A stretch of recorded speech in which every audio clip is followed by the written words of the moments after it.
नमस्कार दोस्तों, एक बार फिर से स्वागत है आपका अपने YouTube चैनल पर। दोस्तों, आज का हमारा टॉपिक है कि पावर पॉइंट में हम स्लाइड्स कैसे बनाएं, प्रेजेंटेशन कैसे तैयार करें या पीपीटी कैसे तैयार करें। उसके लिए आज का हमारा टॉपिक रहेगा। सबसे पहले आप देख सकते हैं, हमने माइक्रोसॉफ्ट ऑफिस का फंक्शन पावर पॉइंट खोला हुआ है। यहाँ पर जो पेज हैं, जो इसके पेज होते हैं उसको स्लाइड्स बोलते हैं। जो भी इसमें आप पेज, ये पहला पेज खुलता है जैसे ही हम पावर पॉइंट को खोलते हैं, तो इन पेजेस में आप मॉडिफिकेशन कर सकते हैं और डिज़ाइनिंग कर सकते हैं। उस हिसाब से ही आप फिर इसको प्रेजेंट कर सकते हैं पीपीटी प्रेजेंटेशन के द्वारा। तो हम न्यू पे क्लिक करते हैं और ब्लैंक स्लाइड एक ले लेते हैं। जो पहले से स्लाइड होती है उसको हम डिलीट कर देते हैं, क्योंकि हमें अपने हिसाब से मॉडिफाई करनी है। तो ये जो ब्लैंक स्लाइड है या ब्लैंक पेज है, यहाँ पे हम टेक्स्ट बॉक्स एक ऐड करेंगे। टेक्स्ट बॉक्स ऐड करके हम उस टेक्स्ट बॉक्स में लिख सकते हैं कि ये किस चीज़ से रिलेटेड स्लाइड है। इंसर्ट में उसके लिए हम जाएंगे और इंसर्ट में जाके हम देखेंगे कि एक text box, add a text box का ऑप्शन वहाँ पे आपको दिखेगा।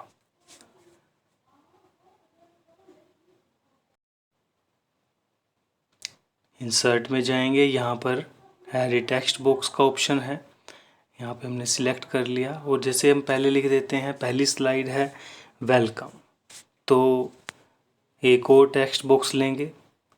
इंसर्ट में गए, एक और टेक्स्ट बॉक्स लिया, उस पर हम लिख देंगे टू। और फिर से एक टेक्स्ट बॉक्स लेंगे। जैसे आज की हमारी वीडियो, तो हम अपने टॉपिक से रिलेटेड ही नेक्स्ट लिख सकते हैं, माई चैनल।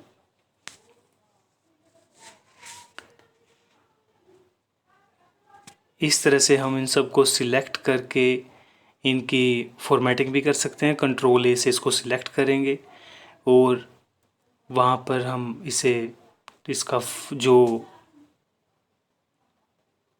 फ़ॉन्ट है, फ़ॉन्ट को सबसे पहले हम सिलेक्ट कर लेते हैं। जो भी आपको अच्छा लगे सिलेक्ट कर सकते हैं इस लिस्ट में से। जैसे MS वर्ड में ऑप्शन होता है, एक्सेल में होता है, इस हिसाब से इसमें भी फ़ॉन्ट्स की लिस्ट होती है।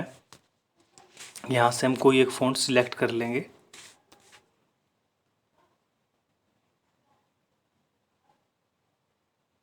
जैसे ये वाला फ़ॉन्ट हमने सिलेक्ट कर लिया, यहाँ से इसका साइज़ थोड़ा बड़ा कर देंगे और फिर इनको हम एडजस्ट भी कर सकते हैं। अलग अलग बॉक्स को सिलेक्ट करके, उसके बॉर्डर को सिलेक्ट करके इन टेक्स्ट को थोड़ा थोड़ा हम एडजस्ट कर लेंगे, ताकि ये जब प्रेजेंटेशन में हम इनको दिखाएं तो और अच्छे लगें। यहाँ से इसको एक ही रो में कर देते हैं। तो ये स्लाइड का पहला पेज तैयार हो चुका है, फर्स्ट स्लाइड हमारी तैयार हो चुकी है। एक और हमने न्यू पे क्लिक करके blank slide Lee.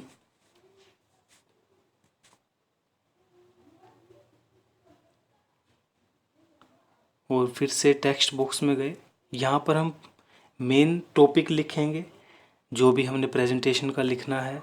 How to make PPT presentation.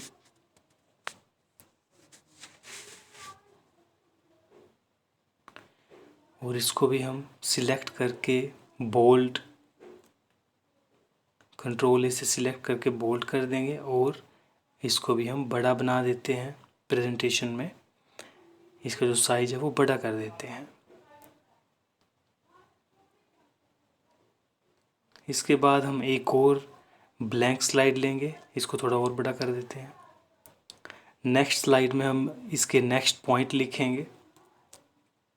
Blank पे क्लिक किया, जिस हिसाब से हमने स्लाइड बनाई है या बनानी है, उसी जो भी प्रोसेस हमने फॉलो करना है उस प्रोसेस को हम यहाँ पर स्टेप बाय स्टेप लिख देंगे।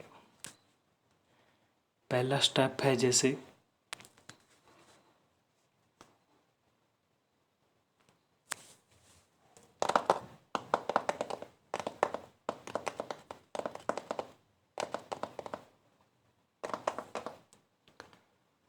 click on new slide and take a blank slide.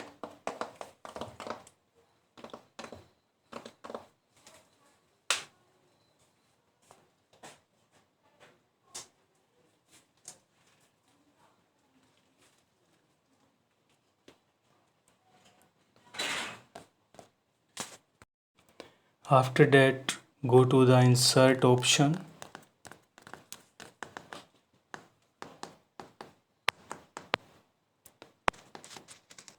and add a text box. जो भी प्रोसेस हमने किया उस प्रोसेस के हिसाब से हम यहाँ पर वही लाइंस लिख रहे हैं।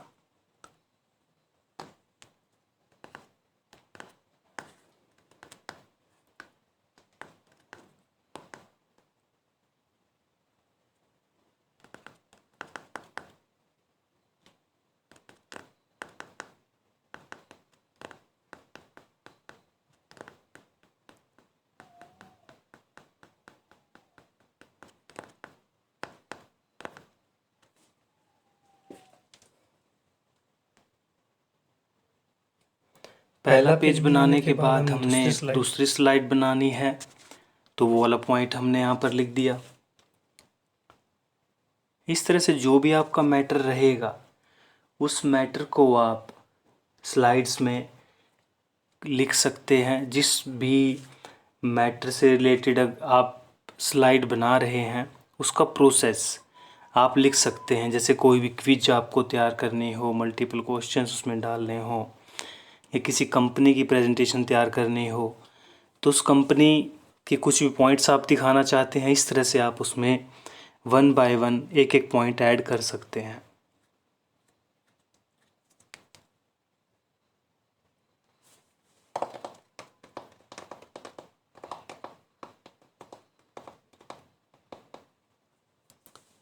जितनी मर्जी चाहे स्लाइड्स आप इसमें आप ले सकते हैं। ये 3 स्लाइड्स मैं सिर्फ आपको सिखाने के पर्पज़ से हमने जैसे 3 स्लाइड्स ली, उन 3 स्लाइड्स को यूज़ कैसे करना है, उसमें टेक्स्ट कैसे ऐड करना है। उसके बाद हमने इसमें इमेज जो इंसर्ट करनी है, जिसकी बैकग्राउंड इमेज अगर हम इंसर्ट कुछ करना चाहते हैं तो उसके लिए हम डिज़ाइन में गए और फॉर्मेट बैकग्राउंड पे क्लिक किया। यहाँ पर ऑप्शन आप देख सकते हैं, सॉलिड फिल है, ग्रेडियंट फिल है, पिक्चर्स है। तो हम अगर कोई पिक्चर्स लगाना चाहते हैं अपनी कंपनी की, अपने किसी भी इंस्टीट्यूट की, स्कूल की, तो फाइल्स पे क्लिक किया और कोई भी एक फ़ोटो हम यहाँ पर अपलोड कर सकते हैं जैसे भी हम करना चाहते हैं। इसमें भी हम सेम अगर स्लाइड का बैकग्राउंड रखना चाहते हैं तो यही फ़ोटो फिर से अपलोड कर दी और फिर से कर दी। यहाँ पर नीचे अप्लाई टू ऑल का भी ऑप्शन है दोस्तों। अगर एक ही फ़ोटो आप सभी स्लाइड्स पे अप्लाई करना चाहते हैं तो अप्लाई टू ऑल पे क्लिक करके आप सभी स्लाइड्स पे एक फ़ोटो जो आपने सिलेक्ट की है वो अप्लाई कर सकते हैं।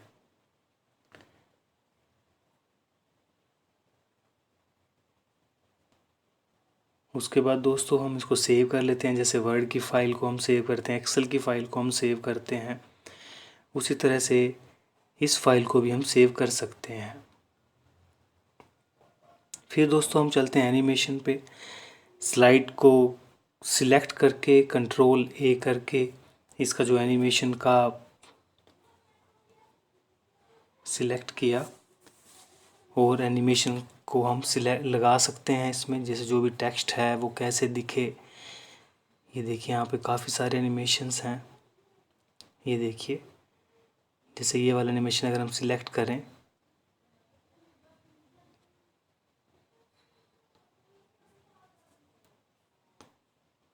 इस तरह से आप हर एक स्लाइड पे अलग अलग एनिमेशन लगा सकते हैं ताकि दिखने में आपकी जो पीपीटी है, प्रेजेंटेशन है, वो और अच्छी लगे।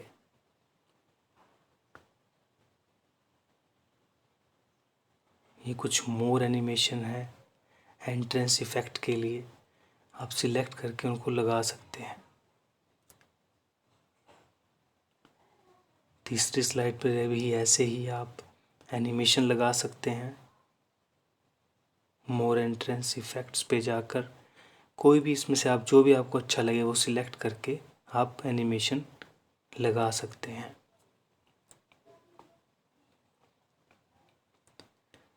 उसके बाद दोस्तों हमें इसको फिर से सेव करना है। सेव करने के बाद ये जो प्रेजेंटेशन है वो जो कीबोर्ड में F5 बटन होता है उससे आप इसको देख सकते हैं। एंटर प्रेस करना है आपने। जैसे जैसे आप एंटर प्रेस करते रहोगे नेक्स्ट स्लाइड और नेक्स्ट उसका डाटा आपकी स्क्रीन पर चलता रहेगा, जिसको आप प्रोजेक्टर के थ्रू प्रेजेंट कर सकते हैं, या कंप्यूटर पे भी आप करना चाहो तो वो भी कर सकते हैं। पर मोस्टली जो प्रेजेंटेशन है वो प्रोजेक्टर के थ्रू ही दिखाई जाती हैं। फिर से एक बार करके देखते हैं। कीबोर्ड से आपको F5 का बटन दबाना है, एंटर प्रेस करते रहना है जितनी देर के लिए आप उसको रोकना चाहें। जब तक आप एंटर प्रेस नहीं करोगे तब तक वो चलता रहेगा। तो इस तरह से आप अपने वर्क के लिए PPT तैयार कर सकते हैं दोस्तों।